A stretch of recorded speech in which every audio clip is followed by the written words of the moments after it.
Session. Previous session we discussed about how to create the pod by creating the deployment. From on top of that, it will be creating the pods along with the replica set. So, if any doubts are there, I'm here to support fully. Don't hesitate to ask any doubts. Just post in the comment section. We will discuss it, both boys and girls. So I did not expect any interruption in my class, and this is the first time I'm requesting you guys. If you have any doubts, you can just ask me so that I can here to support fully. So today we will discuss about architecture of the Kubernetes. Let me write on. This is the Kubernetes architecture. I can simply make it Kite architecture. Okay. So in the architecture, there are two nodes are there. One is a master node and one is the worker node. Master node contains a few important components which will be applicable for the entire Kubernetes cluster, and the worker node, which will be the container runtime engine, it will be taken care. Basically, here master node, what it will do, it is responsible for managing the Kubernetes cluster by storing the information regarding the nodes in the sense, if once you create the cluster, right, it will be considered as a node, so that it will be storing the information regarding that. And the worker node, which contains the host your applications as a containers. See here, you can see that it is completely in the CRI in the sense container runtime engine.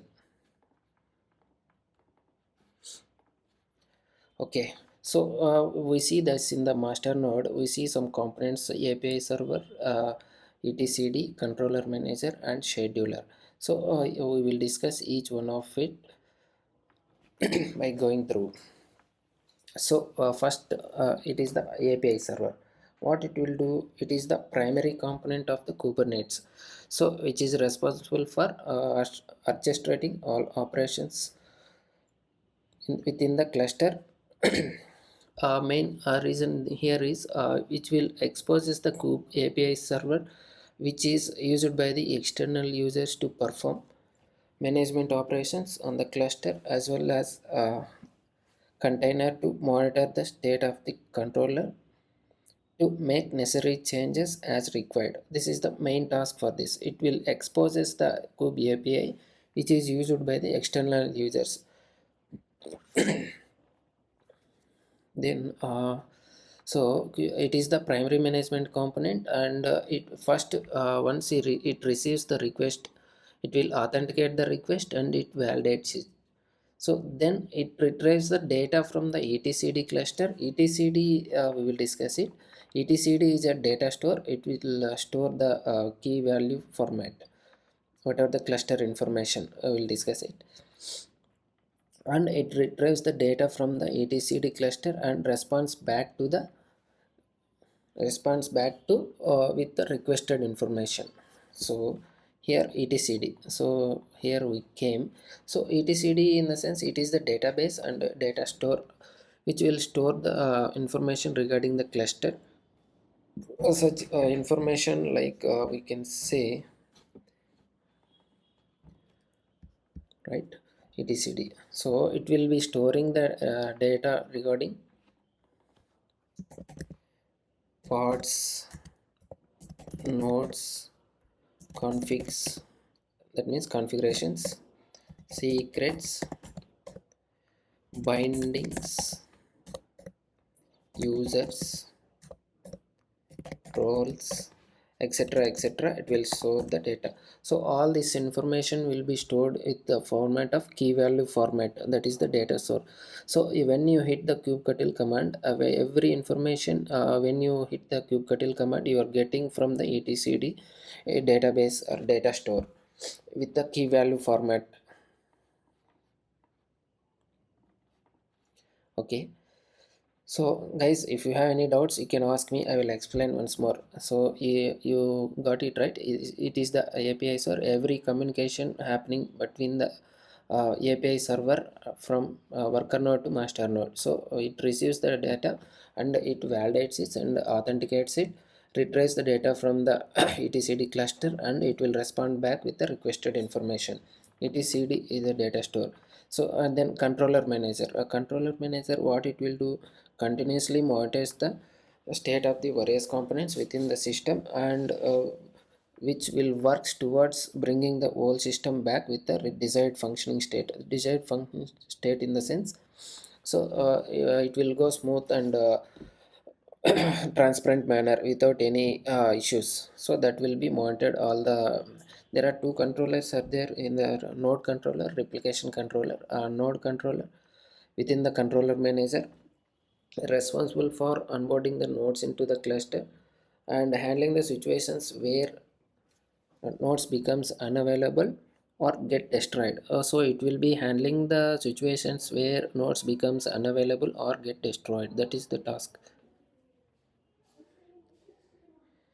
Then replication controller ensure that desired number of containers are running all times in a replication group, and the replication group, the desired number of containers at all time are running, otherwise it will be continuously monitored and responded with the required containers. So then scheduler job is to schedule the pods on the nodes. That means identify the right node to place the container on based on the resource requirements and container resource requirements, the worker node capacity or any other policies and containers, because it is the, suppose there is auto scheduling and manual scheduling is there, and you go with auto scheduling, not required to keep any node name. But if in case of manual scheduling, you need to mention the node name in the spec, under the specifications, that is in the pod .yaml file, that will discuss it later. So coming to the worker node, there are two components which will be kubelet and kubeproxy.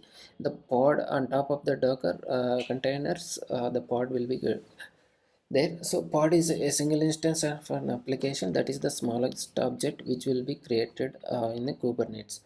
So we'll discuss it in the Kubernetes. Kubelet. So kubelet is nothing but it is an agent runs on each node in the cluster. So kubelet in the Kubernetes worker node registers the node with the Kubernetes cluster when it receives. So the main task of the kubelet is to, when it receives the instructions to load a container or pod on the node, so it requests the container runtime engine or docker to pull the required image and run an instance. So if it receives the instructions to load the container, it will container engine docker to pull the image from the docker hub and run an instance. So that is the task for this. And the kubelet continuously monitors to monitor the state of the pod and containers in it and reports to the kube api server. That means wait a second, we'll show you.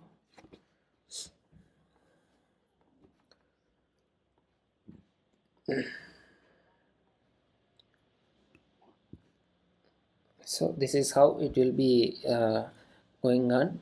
So every kubelet, right, kubelet continuously monitor the state of the pod and containers in it and reports to the kube api server. It is not required.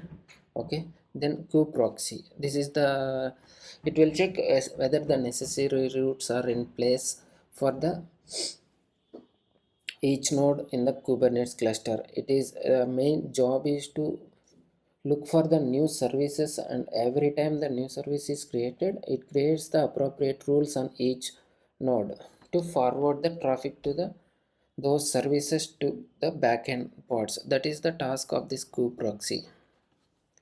Guys, if you have any doubts, I'm going with a bit fast. If any issues, you can reach or you can raise a hand, we will discuss it further. Hope you understand this class.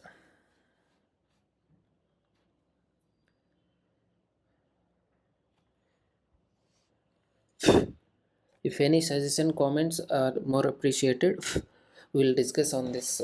If you have any doubts with respect to the Kubernetes, and I'm giving the job support as well. If any freshers or experienced with the DevOps or Java professionals, you can reach out to me. I'll discuss it. I'm here to clarify your doubts. Do not spend much on this institutions. They'll take more 52 to 60K on teaching this kind of lectures,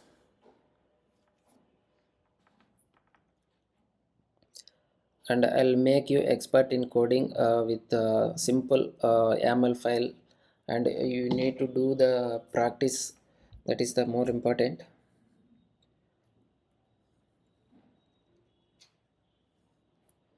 Even if the candidate don't have the coding knowledge, I will tell you this by making you expert in the coding.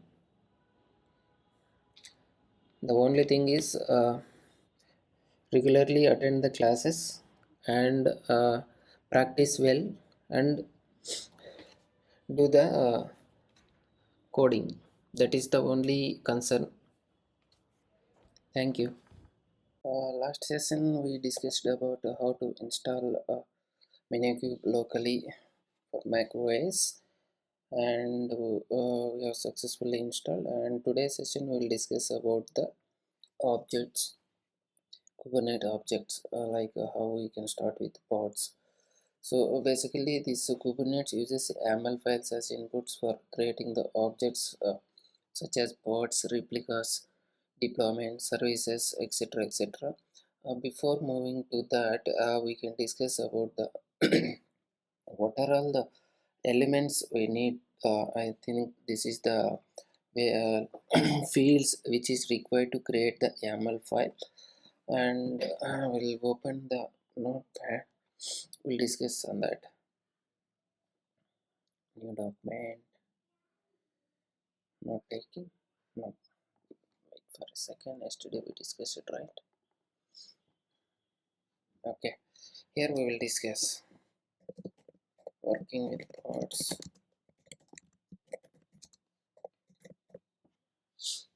Okay, we'll change it to default. Okay,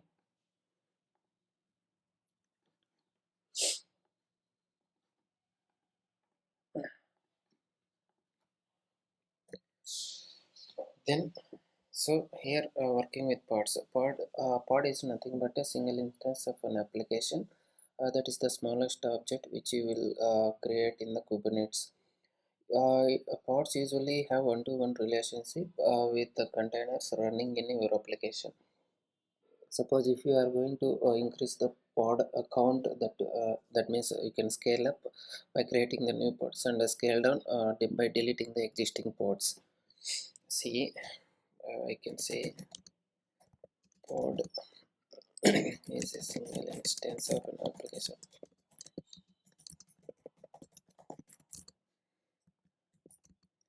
and smallest object that you can create in Kubernetes. Okay,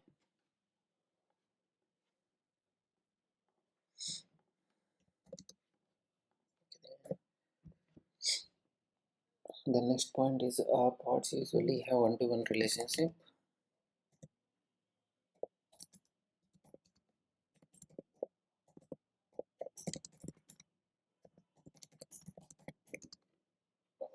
So with containers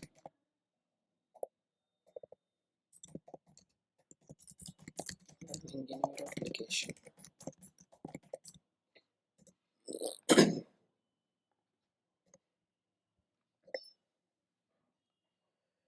To scale up,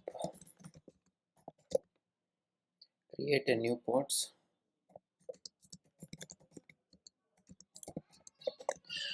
sorry, and to scale down, delete existing pods.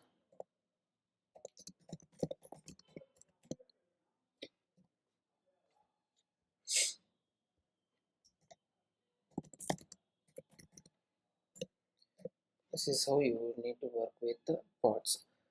But here we can see this pods usually it will take as a YAML file as input, right?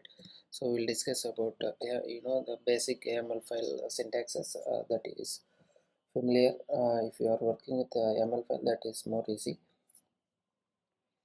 And if you see that yesterday we installed, right, I was started this mini cube, and this is the cluster default namespace it was created. And if you see this mini cube in the Docker container, it was downloaded and it was started here when I hit the command minikube start. Now you will see this if any resources available in your system in the default namespace currently. Check kubectl get nodes. See minikube. Once we install minikube, right, it will create the single node cluster with the version 1.33. This is the version with the Kubernetes. V1 version is the V1, and 3.3 is the yeah, this is a Kubernetes version. That means API version is the one, and the Kubernetes version, and the major version and minor version. Check if any pods available. So there is no pods available in our system currently. But before moving that, we will discuss about the top level elements which is required to create the YAML file.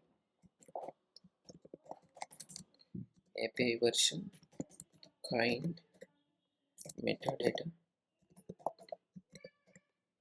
spec.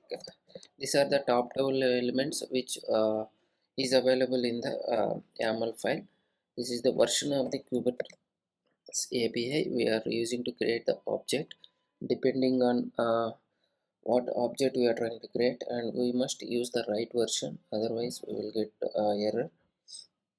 We'll get the API version as v1, and kind type of the object which you are going to create. So since we are working with pods, we can create pod. Make sure that the P is a capital.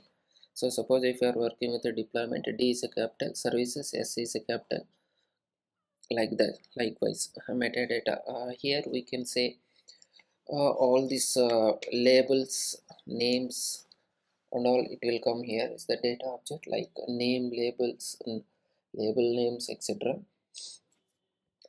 Like we can say spec under spec, right? But make sure that you can give the two spaces before creating under metadata.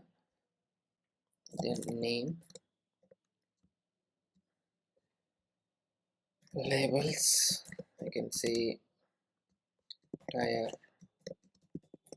I'm just giving the sample input. This is not the name. You can give any name, my pod, like that. Under spec, these are the highlighted elements are the top level elements.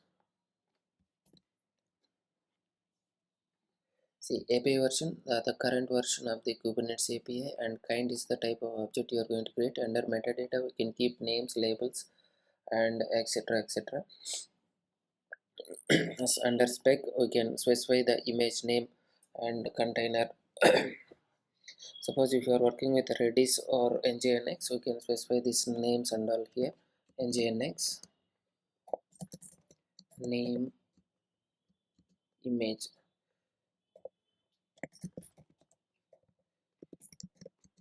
Likewise, so since it will take as a list type, so each hyphen represents the one list. Suppose if you are working with multiple images, we can work with multiple images as well by specifying one more name and image.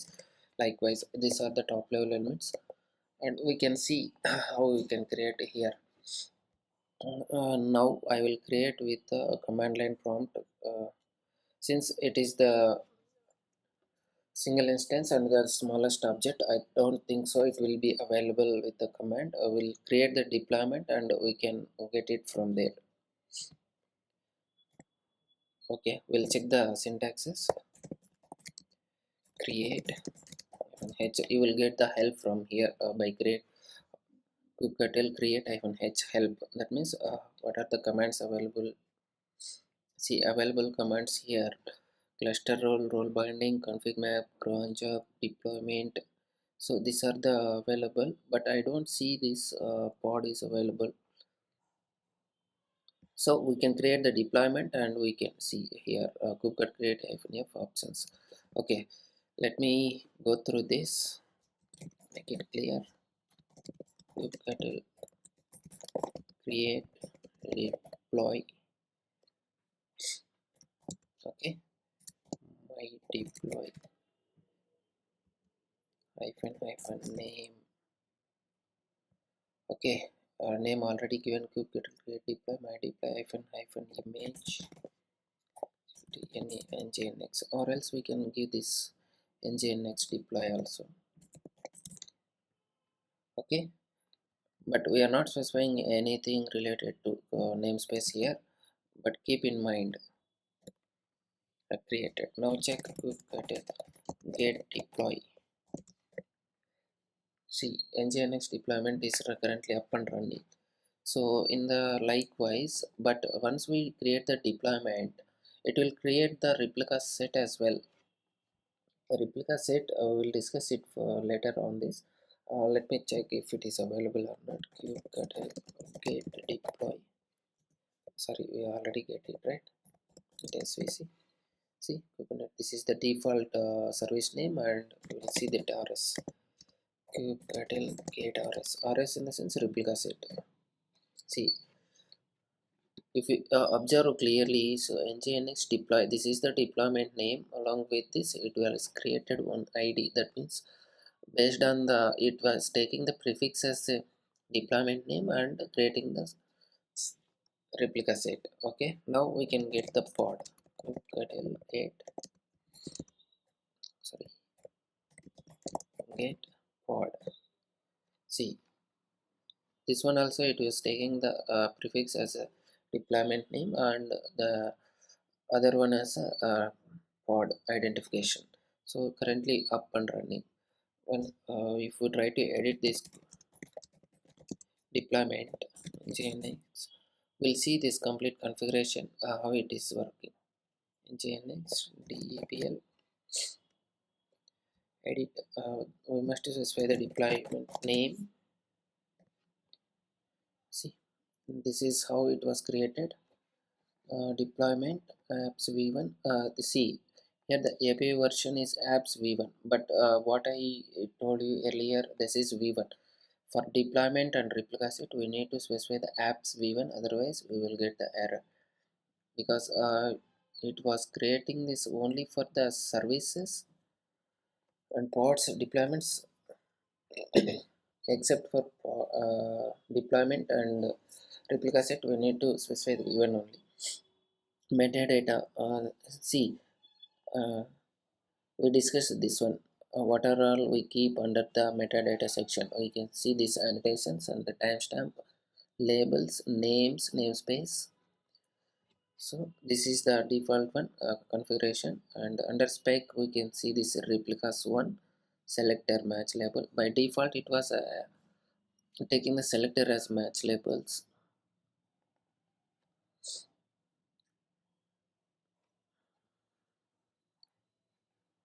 Okay, this is the default,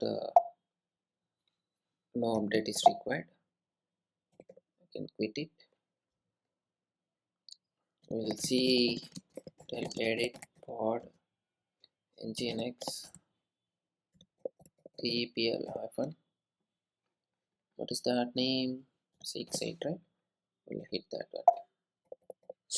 We'll take this complete name.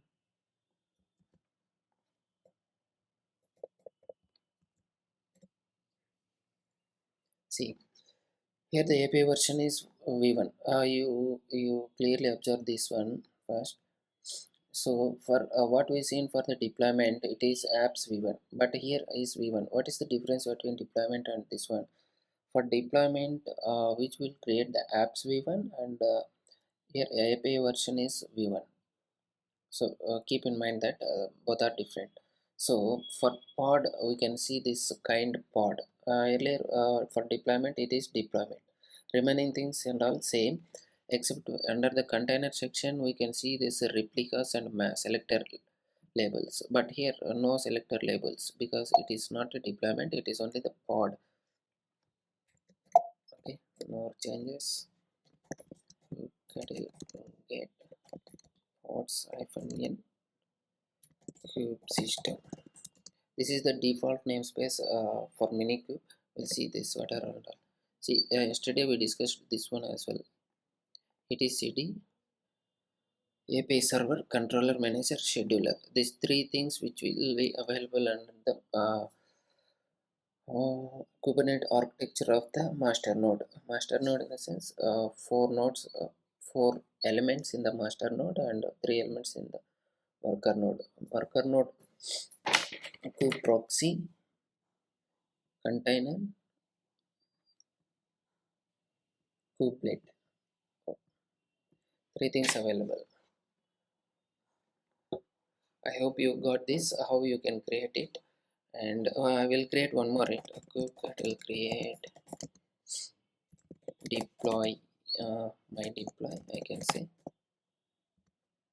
hyphen image equal to, sorry, redis. Okay, I'm giving as my deploy and creating the redis. It will download it from the docker hub and it will be installed. We'll see these apps my deploy created and we will get the deployments as well.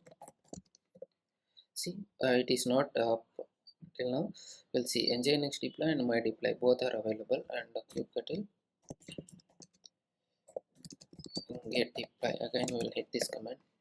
Still not up. Wait for a moment and it will be up and running.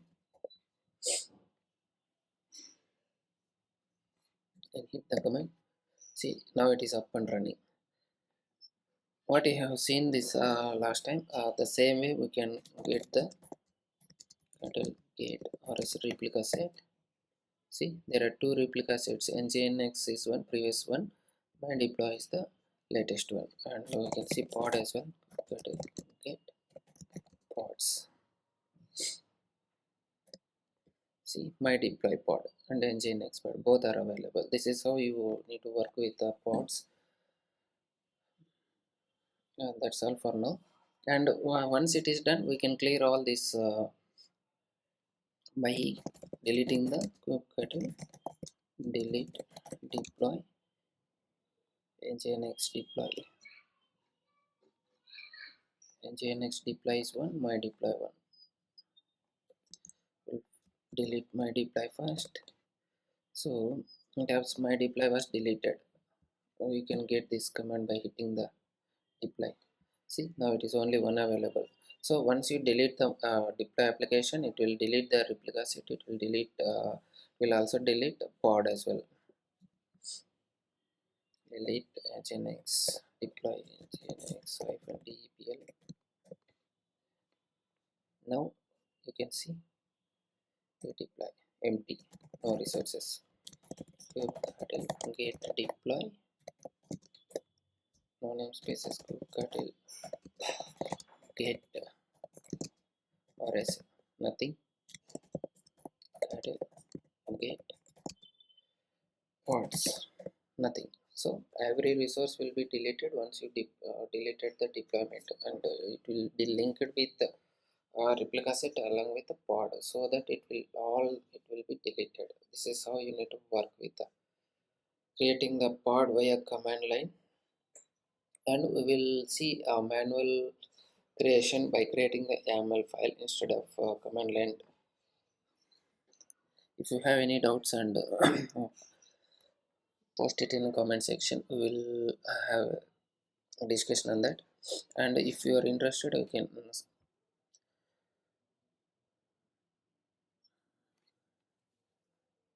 if anyone interested in these lectures, and don't forget to subscribe and post it if any comments or suggestions are more appreciated on that. Thank you.